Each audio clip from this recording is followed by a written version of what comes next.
On episode 661 of the 40 Plus Fitness podcast, we meet Carolyn Akinyemi and discuss her book, Eczema Decoded. You can find the full show notes for this episode at 40plusfitnesspodcast.com/661.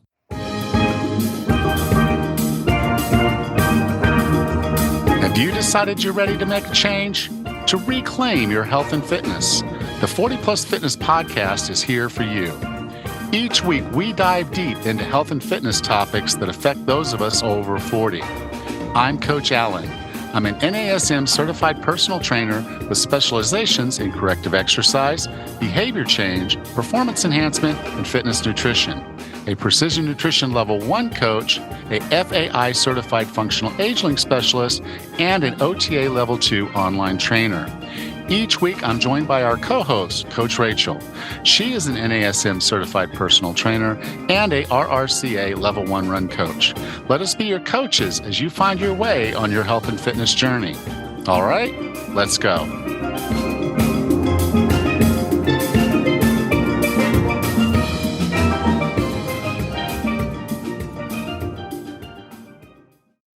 Hello, Raz. How are you? Good, Alan. How are you today? I'm doing pretty good. Good. Looking at my scheduling, I like to schedule out my quarters and say, okay, what is this quarter going to look like from the perspective of personal and business, and kind of made the decision that I'm going to spend a lot more time not working this quarter than I normally would. Yeah, interesting. I've got my clients, I've got my businesses. They're all coming along, doing fine. In fact, this week we've got these vets in. They literally took up, I think, all of our rooms. Oh, wow. And so they're here for a whole week. And so it was just Neat. a good group they're in. Tammy was able to leave and go do her Tata trip with her friends. And so they're doing the Tata trip. And, so again, if you haven't had yourself checked, go. This is just a reminder. We're coming into October, breast awareness. Yep. 100%. Everybody's obviously aware of breast, but you got to be aware of breast cancer. So if you're not haven't gotten yourself checked, go ahead and book your appointment because that's what October is supposed to tell you to do. All the little pink ribbons have a purpose. That's right. Okay, so go to your Tata trip, even though I know it's not that most pleasant of things, but they make an annual event of it, and they all go out and hang out in a beautiful town called Boquete. So you don't have to go anywhere if you don't need to, if it's done there, but by all means, make sure you get yourself checked. Oh, absolutely. The perfect reminder. All right. So you ready to talk about eczema? Sure. Our guest today is the founder of the Eczema Academy Limited and the Eczema channel on YouTube, the only channel dedicated to answering questions solely about eczema. She started to investigate health issues after her children developed eczema, multiple food allergies, and other health issues. Delving into the study of all sorts of ologies, she set about improving her children's health from the inside out. With no further ado, here's Carolyn Akinyemi. Carolyn, welcome to 40 Plus Fitness. Thank you. Thank you for inviting me. So today we're going to talk about your book, Eczema Decoded. And the reason I wanted to look into this is I don't have any experience with it. My wife doesn't have, and her kids, she said her daughter had it for a while when she was younger, but doesn't really seem to show any symptoms now or any flare-ups now, but has had it. But so I don't have really any real experience with it. But the reason I'm asking you to be here is I do have a client who's struggling with this. He's in his 50s. I think he's just around 50 years old. And so he's still struggling with this. So that's one of the reasons why I wanted to dive into it, is realizing, it's not just a kid's disease. It's something that can happen as you get over 40, like it did for you. And so that's part of the reasons. But I appreciate the book. It wasn't like, because here's a lot of times what will happen is there'll be a book on something and they're like, okay, well, you're going to use this and you're going to use this and then you're going to use this. And it's more of just this, here's a list of things to do. But you took the time to explain why our body worked this way, and therefore why this would be a part of a solution, because it's not just one thing. If you do this, then that. It doesn't quite work like that. So I appreciate that you took the time to go through it, and that you tied back to a lot of science behind this to help people really understand why we would be doing these things and therefore feel much more comfortable and confident to do this, particularly if they were doing it with their child. Yeah. And that's part of empowering people, because it's very easy if somebody's just telling you, do this, do that. Anytime it comes back or you have a different query, you've got to keep going back to them and you become dependent on that person for your answers. So for me, I was always one of those annoying children that constantly asked, why? Why? So when I had 4 children in close succession, my eldest was still 4 when I gave birth to my 4th. And every one of them developed eczema. And I had done everything right on paper. I had had a natural birth. I'd breastfed each of them for a year. We ate healthily. It didn't make sense. So my childhood why instinct just kicked in. And I didn't have a medical background. So I had to search everything from the ground up and find out.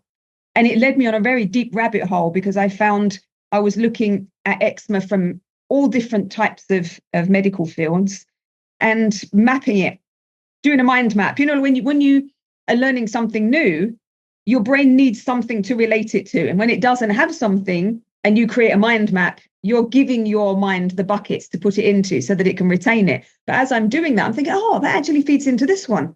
Oh, and that's causing that. Oh, that's going back round to this. Oh my gosh, look at all these loop systems that we've got. So I managed to map what was going on inside of the eczema patients.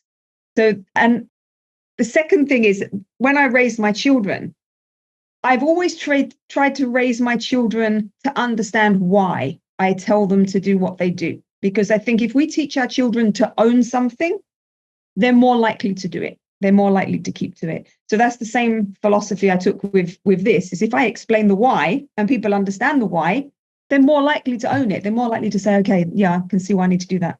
Yeah, adults are like that too. It's not just kids. Oh, yeah, we all are. I am the same. Yeah. Okay. Now, one of the things that you said in the book that I think was really, really interesting, because I've seen the same thing in other ailments where it seems like the solution, they want to go to one body part. They want to say, okay, this is the stomach issue, so therefore we're just going to look at this. And then, as we get smarter, they start noticing, well, there's other things, but we don't want to talk about those because the medications don't necessarily do that. But in the book, you said eczema is not actually a disease, it's a label. Could you explain what you mean by that? Right. So to me, a diagnosis, and if you looked up in the dictionary, a diagnosis is when you go to someone and they actually tell you what's gone wrong. If you go to a doctor with a rash, as you said, like with any other medical condition as well, they will look at the symptoms and they will see what that description fits. And then they say, it looks like you've got this. So you've got a label. Nobody has actually assessed, why did you get that? So if a diagnosis is, why did you get this? If we know why, we can put it right. Then nobody's getting diagnosed with anything. We're just being labeled. Because once you have a label, then we can prescribe medicines that go with that label to treat it.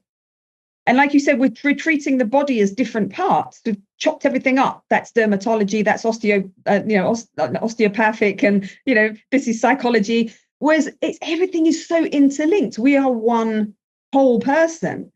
And what happens is, if you have multiple symptoms, you're either going to get sent to lots of different specialists who don't talk to each other, or you're going to get given medications which often have side effects, which then send you to another specialist. So it becomes a bit of a vortex. Right. Now, one of the interesting things, and again, like I said, I just appreciate that you took the time to go through to do a lot of explaining why this stuff goes the way it goes.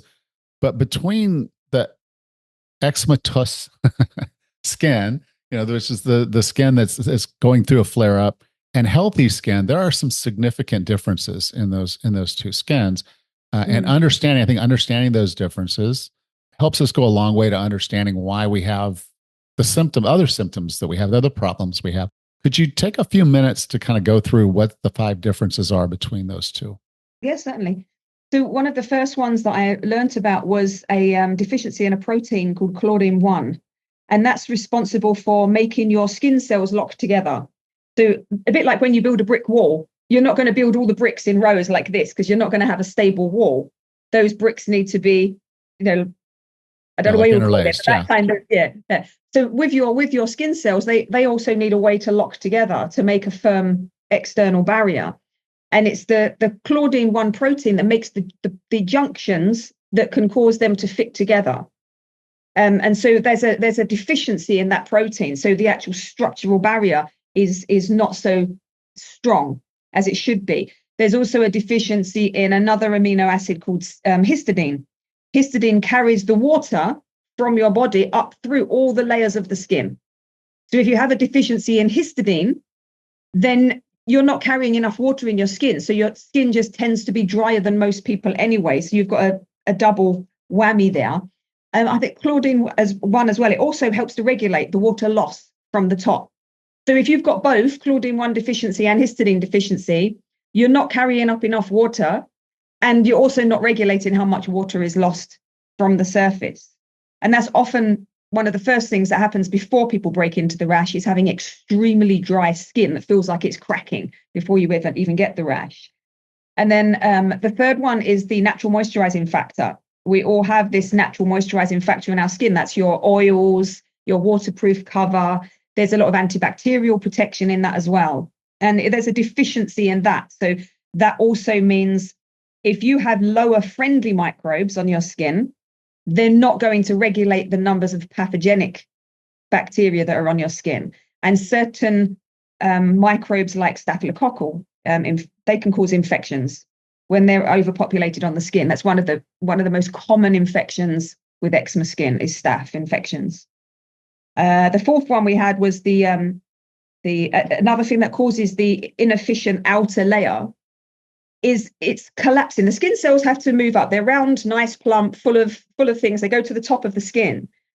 And then there's an action that happens and it collapses. And so it makes these hard, flat skin cells on the surface. And there's a problem with eczema skin where it's collapsing too soon.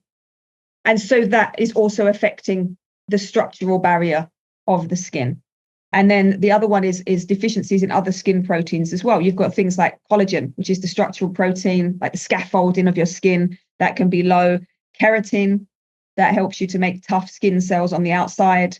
And then you've got other things like arginine and glutamine, which also help you make the natural moisturizing factor. So all of those are seen to be low in people with eczema. Okay, so let's talk a little bit about the natural moisturizing factor, because I think most of us know, okay, there's an ecosystem living on our skin. Okay. Mm-hmm. And we think of our skin as being a barrier to bad things.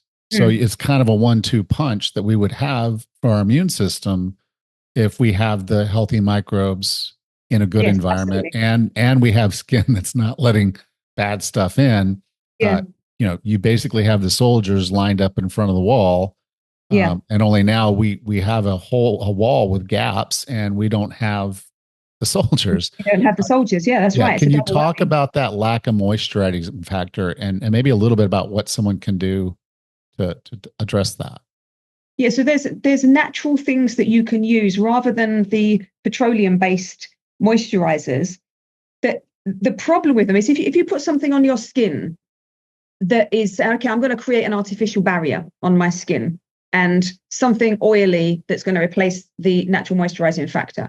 But if it's chemical based and especially petroleum based, it can block your pores and then stop your sweat from evaporating. And that can cause an additional problem because you're still going to sweat, but your sweat can't come out. So that then leaches into the surrounding tissue. And then people with eczema, a lot of people have developed allergies to their own sweat, which then causes eczema type rashes. So then you have another issue going on. And just as you said, with the bacteria that's on our skin, we are so used to seeing bacteria as frightening. It's like, oh no, we have to use antibacterial hand washes. And if I've got eczema, I'm going to need to use antibacterial washes. But it's like nuking a terrain, and you're killing the civilians as well as killing those that you perceive as enemies. We don't need to get rid of all the bacteria. We need to have a balance. We need to have a correct ecosystem. And so I tell people to use natural things like shea butter. Another one is mango butter, cocoa butter. These ones are very natural. And when they're unrefined and unprocessed, they have a lot of skin feeding nutrients in them, vitamin A, vitamin E, all these kind of things that are in there, essential fats. And then you can use essential oils, which have been shown to reduce things like staph, but not harm the friendly bacteria that's on your skin. So tea tree is very good. You could get shea butter, put a couple of drops of tea tree in there, but that's not good if you have pets, because dogs particularly, they can't be around tea tree. That's very dangerous for them. So then if you've got pets, you could use something like Manuka honey oil. That's a very powerful oil against staph that even outperformed tea tree in some trials. So you can just get a natural moisturizing cream that's very thick, very, very nice. If it's too thick, if you live in a cold climate, like when I was in the UK, it would be solid. I'd be scraping it, trying to get it out the pot. So I would warm it and mix it with something liquid like olive oil or coconut oil. And then I would have a softer version, because when you have sore skin, you don't want to be pulling it while you're trying to rub it in. You want to be able to pat it on and smooth it on. But yeah, the natural moisturizer and essential oils works wonderfully. Excellent. So now you talked a little bit about histidine, and it was in the other amino acids, but you talked about deficiencies. Now, if someone thinks, well, I'm eating plenty of meat and other proteins, so I should have all of this, how do we end up with those deficiencies? Because there's a common misconception that we are what we eat. And I say, no, we're not. We are what we absorb. And if you have any kind of chronic disease, the chances are you have gut issues. Whether you have a leaky gut that's contributing to inflammation in your body, or you have enzyme deficiencies, or you have lower levels of stomach acid. And interestingly enough, having a deficiency in histidine is also linked to having low stomach acid. You need histidine for that as well. Then if you have low stomach acid, that has a whole knock-on effect. You're not going to digest your food properly. You're not going to sterilize your food properly. When you eat your food, it goes into your stomach. The acid should sterilize it before it passes into the small intestine or further down. If it doesn't, you're allowing bacteria to go there that shouldn't be there. And then if you're deficient in the enzymes, you're not going to break your food down and absorb it. So we could be eating all the right foods, but if we have different issues going on that could impact our digestion, we're not absorbing it. It's going out the other side.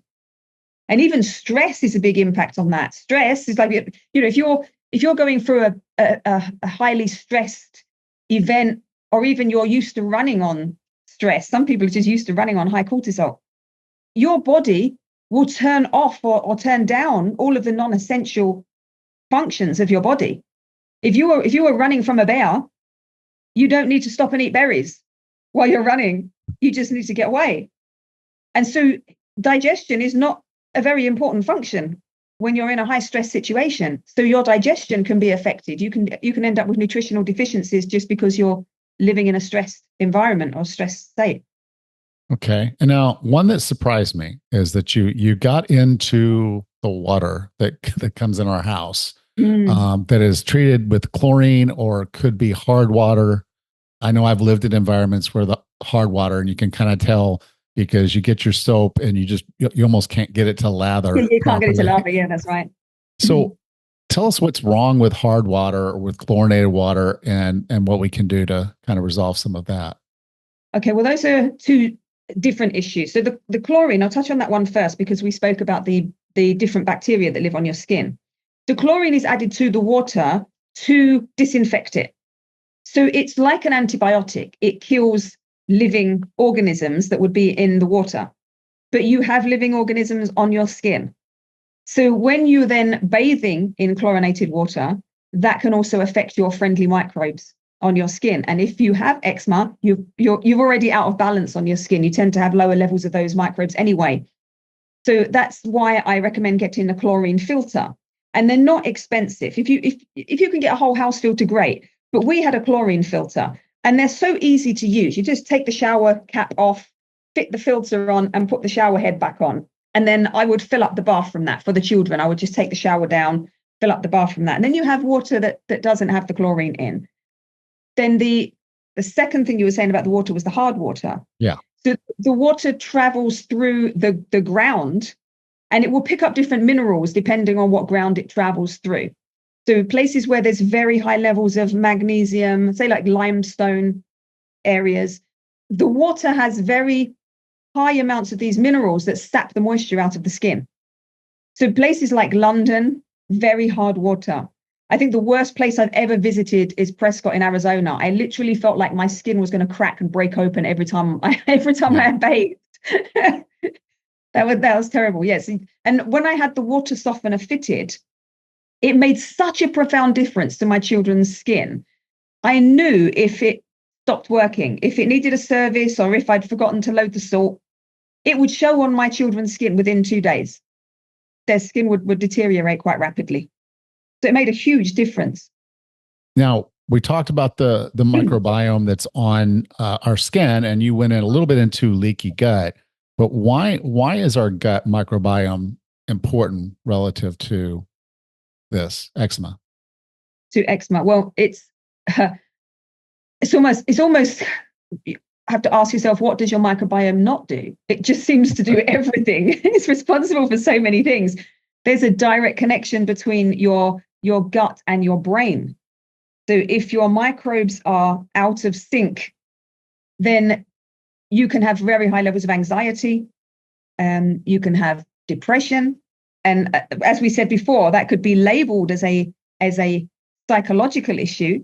It could actually be your gut that's causing that. And if you are having stress and anxiety, that's going to impact your digestion and your absorption of food, because you're going to have higher levels of cortisol. This is where we get these loop systems coming. Yeah. Ladies can develop eczema later in life when their hormones drop as they're approaching menopause. The microbes in your gut can take over the production or support the production of estrogen as the levels decline from the ovaries. So if you don't have the microbes there to do that, then you're more at risk of developing dry skin and a lot of other menopausal symptoms like hot flashes and things like that as well. So yeah, they do that. They break down your food. They break down toxins and help us to eliminate them. And there's a lot of toxins that are known to impact eczema and increase the severity. So that's a whole deep issue of the why we need to look after the gut. It's not just eczema. Every chronic disease, you have to assess the gut. Okay. Now, I don't want anyone to be stressed out because that's one of the 7. But as we get into what is causing the biggest problem with our microbiome, you identified 7 pillars. Could you go through them? Because I think as you go through this list, everybody's going to say, "Oh, ooh, ah," because this is our life. You're literally just, it's going to feel like it's everything. So can you go through the 7? But again, don't stress. You can do little things that are going to go a long way. But can you tell us about the 7? Okay, well, the first one and the most obvious one is antibiotics. A lot of people realize that antibiotics decimate the landscape of your gut. What they don't realize is the preservatives in food can be considered antibiotics as well, because they are there to destroy the bacteria and the organisms that would cause the food to spoil. But your gut microbes use the same pathways as those organisms as well. So when we're eating things that are laden with preservatives, they act like antibiotics in our gut. So they can affect the microbes in our gut as well. We have C-sections and bottle feeding, which I alluded to when I said, I did everything right. Why did my kids got eczema? With the natural birth, as the baby comes through the birth canal, it is covered with all the gunk and the mucus as it comes through, but that is laden with friendly microbes. In the last 3 weeks of a lady's pregnancy, the microbes in the birth canal change to become the ideal environment for that infant to pass through and pick up their first immune system. So it's up their nose, it's in their mouth, it's all over their skin. And that's a wonderful thing to happen. But if there's a C-section, the baby hasn't had that. And we can take the baby and then they tend to be put straight on the scales. What does the baby weigh? Yeah. And then they're not picking up the microbes. I said, we should have this friendly microbes all over our skin. When a baby is born, it comes through the birth canal and then it should have skin-to-skin contact. And then it picks up more friendly microbes from the mother. But if the baby is born and then just put into the hospital equipment, particularly if they haven't had, a vaginal birth, that baby has a far higher risk of developing atopic diseases. They even have a higher risk of having damage from the shots that they would have because they don't have the microbes to help them deal with those kind of issues. And then bottle feeding as well, and breastfeeding. There's so many friendly microbes, prebiotics in breast milk that would help that infant's gut to be established. So that's, we can set our children up for having a higher risk of developing all sorts of atopic diseases, and that's including asthma as well, when we don't or can't, have C-section and bottle feed instead of breastfeed. But that can be manipulated. Scientists actually discovered they could accurately predict which infants would go on to develop atopic diseases by assessing their stool samples and the microbes that were in it. Even more powerful than that, they said they could manipulate it to stop them from getting it. So if you've had to have a C-section or you couldn't breastfeed, you can really help your child by giving them infant probiotics to manipulate their gut. And then we had another one was the non-steroid anti-inflammatory drugs. These are very damaging to the gut as well. They can really affect the health of your gut. And not only the microbes, but injuries, actual sores in the gut, stomach ulcers, bleeding, that kind of thing can happen from having all these painkillers. Pesticides, all the pesticides that are sprayed on the food, when they were assessed, apparently they assessed these on human cells and said, oh, they don't have an effect on human cells, so they're safe. But nobody tested them on the microbes in your gut.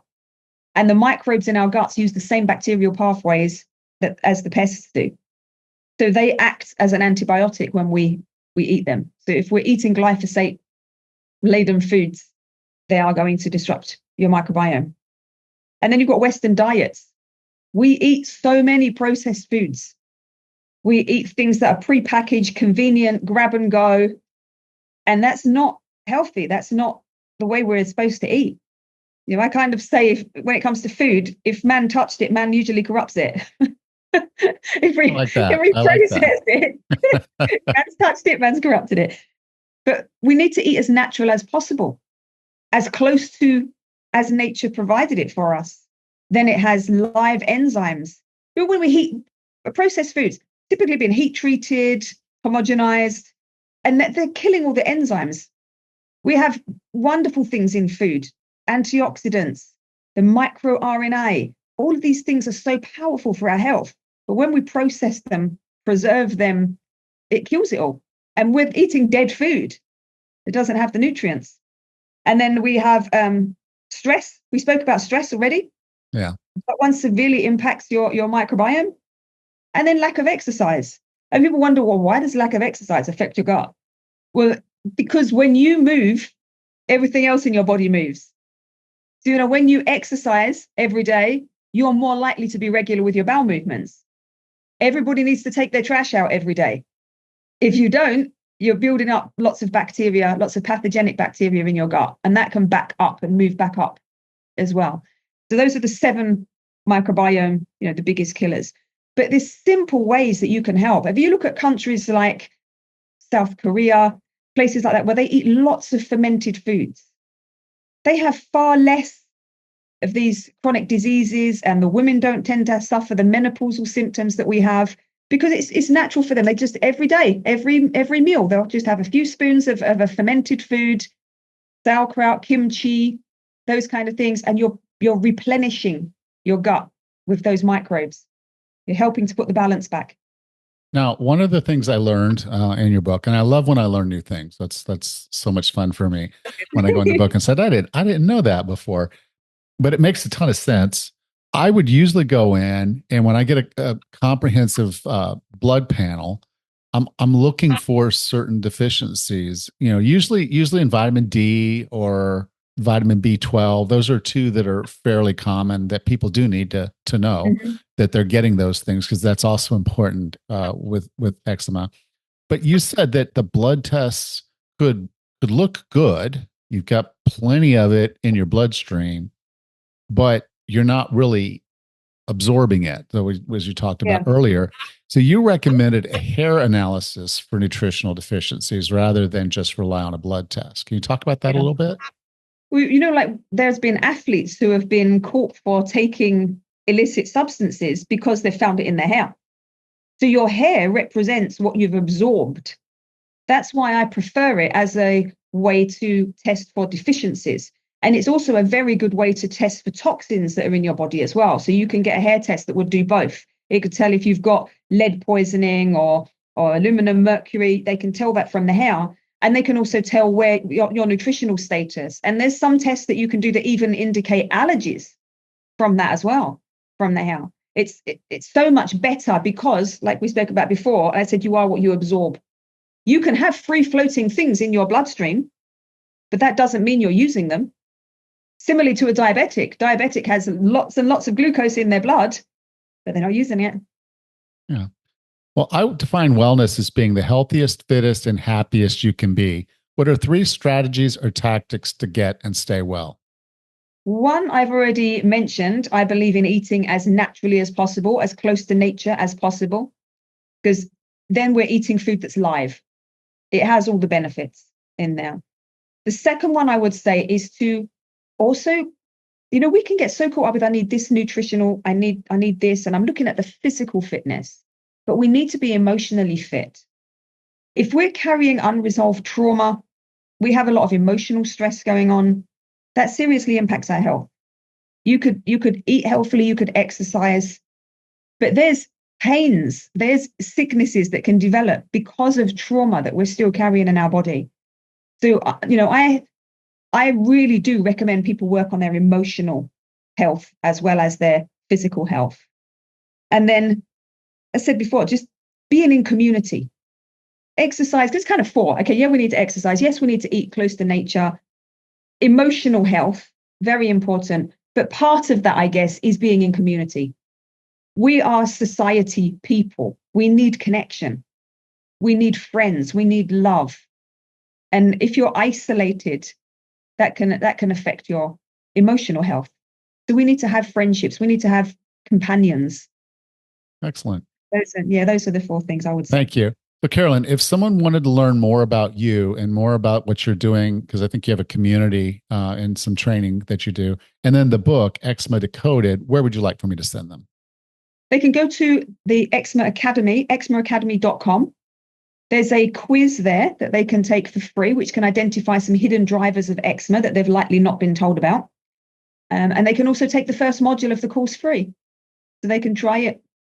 Excellent. And then for the book is available on Amazon. It's on amazon.com. It's on amazon.co.uk. And so people can get that wherever they are. Thank you.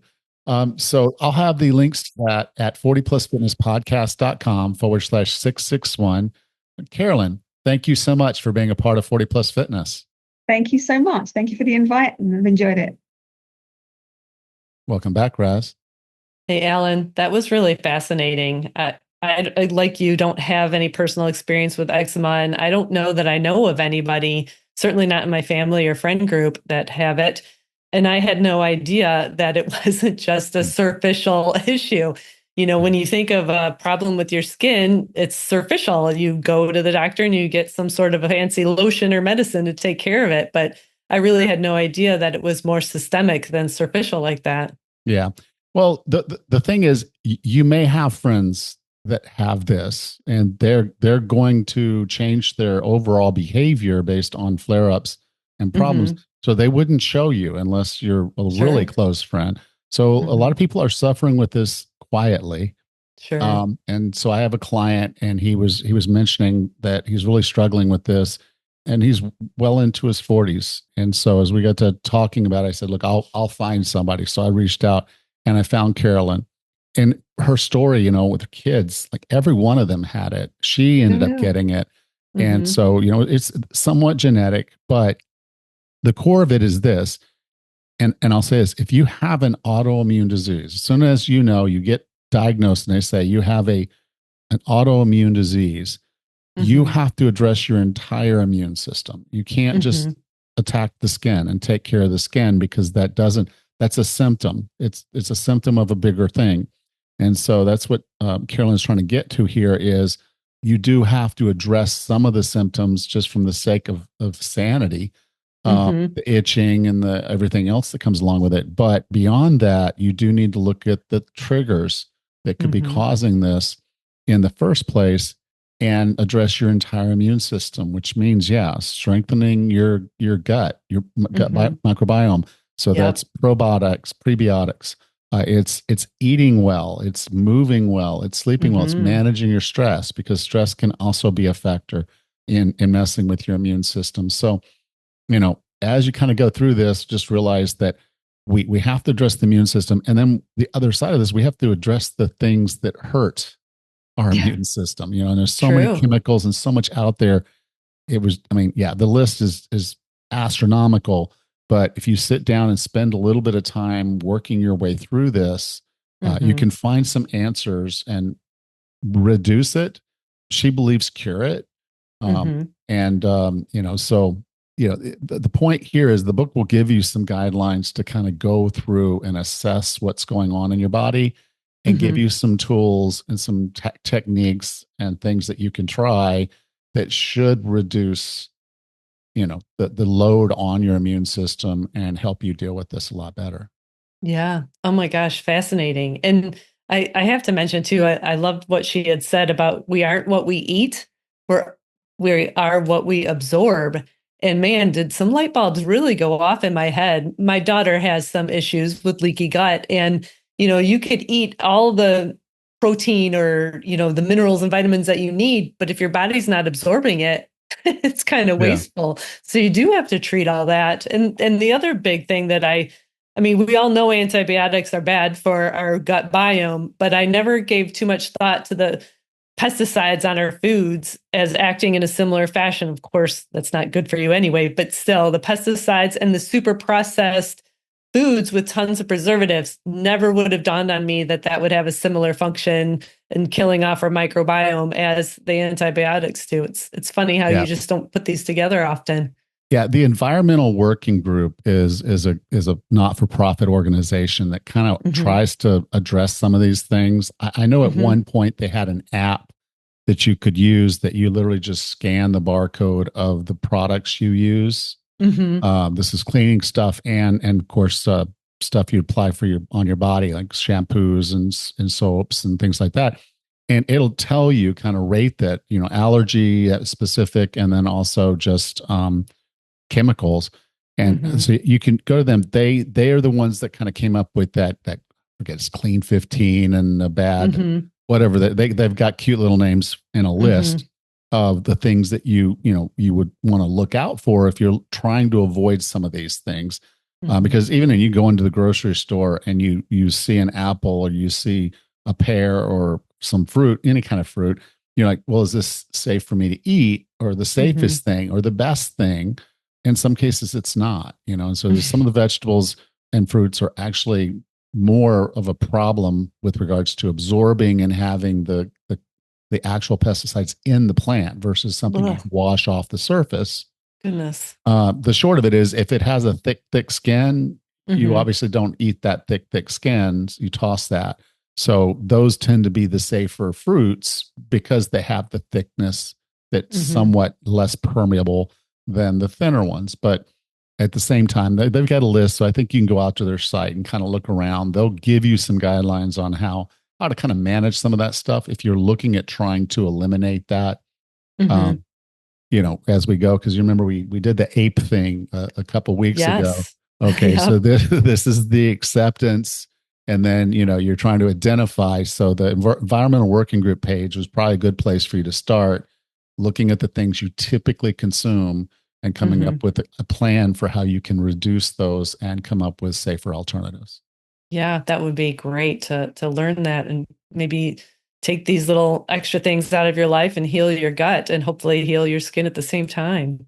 Yeah, well, it should. I mean, that's the Mm-hmm. theory. Her theories perfect. I mean, when you have an issue with your immune system, an autoimmune disease, you want to help and support that immune system as best you can and reduce harm. True. And unfortunately, that's not the way sick care is set up in the United States. They want to give you a cream, a shot, a thing, and get you past it, and then it's going to flare up again later. She's unhappy with that outcome, of constant treatment versus a cure. But if you can reduce some of the chemicals you're exposed to, you can get your gut working the right way.